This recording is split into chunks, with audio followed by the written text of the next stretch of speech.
Hello guys, welcome back to another episode of the Easy Peasy Redstone tutorial.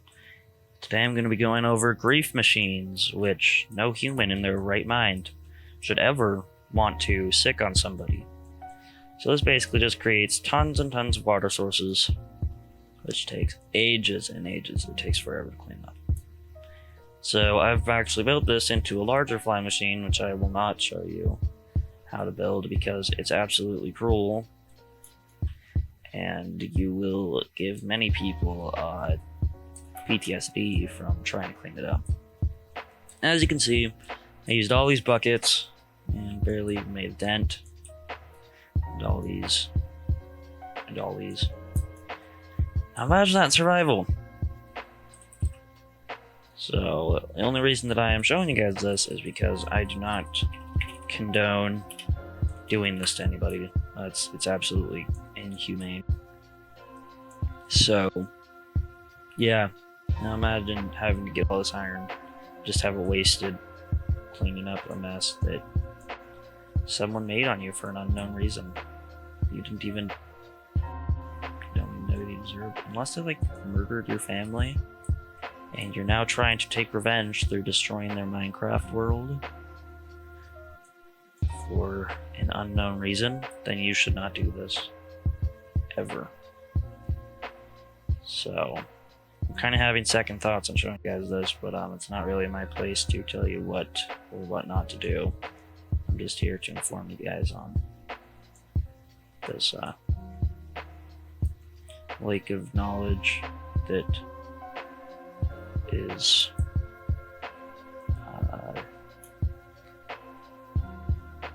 cruel. So, as you can see, I just barely used a ton of buckets and I barely changed it whatsoever. My entire inventory is full of buckets. So, I guess I'll show you guys how to make a one wide one of these so it's not absolutely horrible. I mean, you guys can try to copy that design by pausing the video or something, but it's going to be very, very difficult, and if so, then hats off to you. But, yeah. So there are a lot of challenges to overcome while building this. The main one being just the fact that when you push a slab or a water source, a waterlogged water source, you have to push it directly. So if we're to put this here, and I'm to waterlog this and grab the button, then it'll lose its water. So I'm gonna have to push this to actually, move it, which is kind of a pain in the butt. So, anyways, other than that, it's really not that difficult. It took me probably a day or two to design, but other than that, it's not insane. So you're gonna want to do this. There's a honey block right there.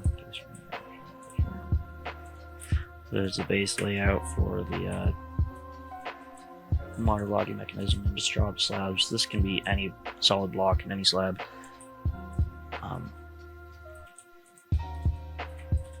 using sticky pistons here because they instantly retract given a 1 to 0 pulse.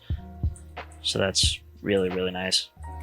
But this one is going to be super simple. It's just that, the left one. So instead of having 3 separate ones, which I suppose you could do, it's just not really is convenient, then this is kind of the best way to do it. Step back, and then all you have to do is go piston here, hook these up.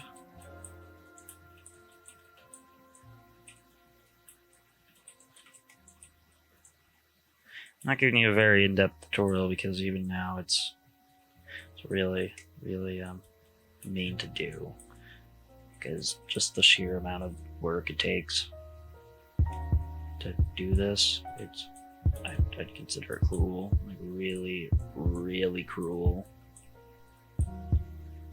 almost to the point of fault. some would say, or I would say. So you don't actually need a block here because this will push this forward. It'll push these, which then in turn push this.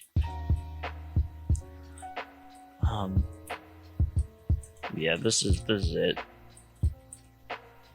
You guys can still like attempt to do it off of this, but it can be very easy. So yeah, here we go. Just one of the problems is you can't have anything here. If I were to place a block here or something, it would break. If I were to place anything in this little 1 by 1 area, it would just it wouldn't work because it would just be sweeping away the water sources, which is how water sources work. So clear monuments, but now that we have this, we are going to launch it,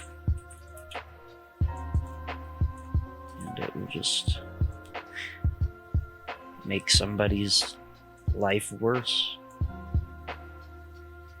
So if you enjoy that kind of thing, then this is the machine for you.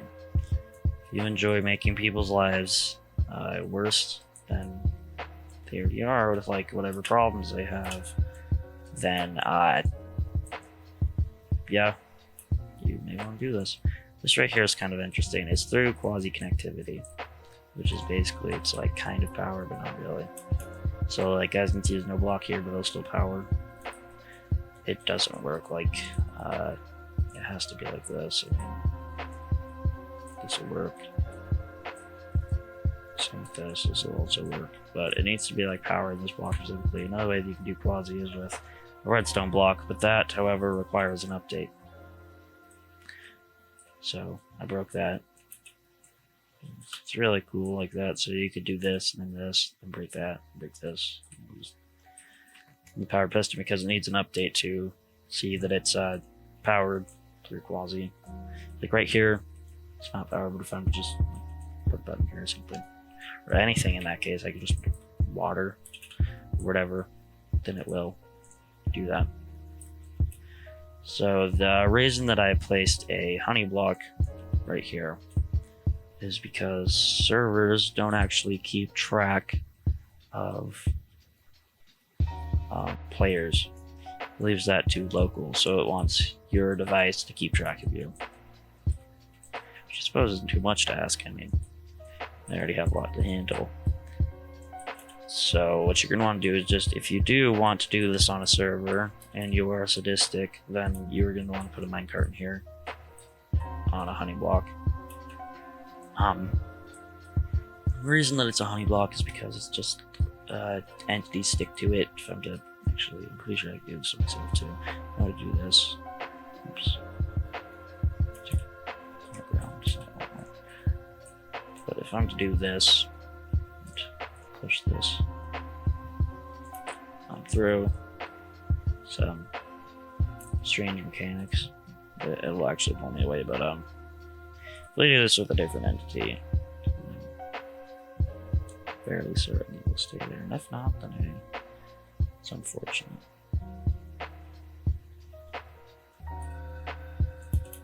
Oops.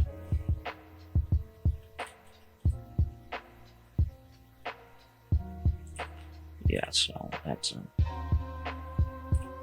can't have it one ticked, but you know, and they stick to it, so that's the reason you want that. And yeah, so here's just a little side view. Top view. This is a different side view. Back view. Front view. Bottom view, I guess. Not helpful, but yeah. Thank you guys so much for watching. Please consider liking and subscribing for other videos. If you guys really want me to make a more in-depth tutorial of this or even that, then I suppose that I could.